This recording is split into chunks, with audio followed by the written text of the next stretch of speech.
Après, ça peut être intéressant aussi de le prendre en photo et de faire un truc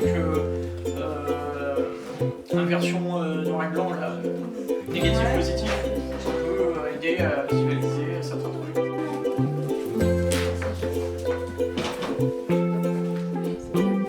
Et là, c'est ça.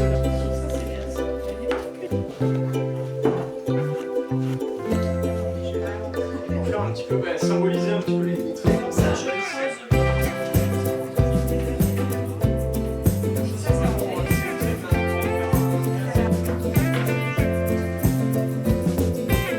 Renaudot, il est installé dans ce qu'on pense être la maison natale de Théophraste Renaudot.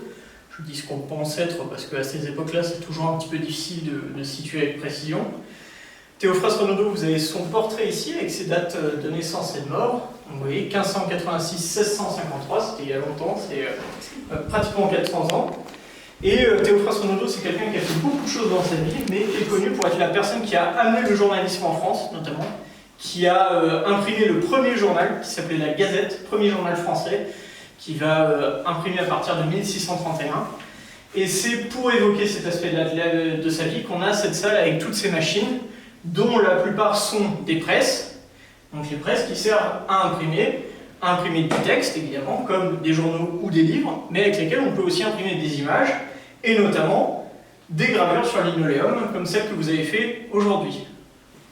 Alors nous, pour l'impression, on va utiliser la presse qui est ici. C'est une presse de 1841. C'est un modèle Stanhope, du nom de son inventeur Charles Stanhope, un Anglais donc, qui a vraiment révolutionné l'impression avec cette presse-là. Il l'a inventée en 1795. Et c'est la première presse qui est presque intégralement métallique.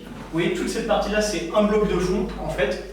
Donc elle est lourde, hein, elle fait un peu plus d'une tonne, on ne va pas la déplacer comme ça.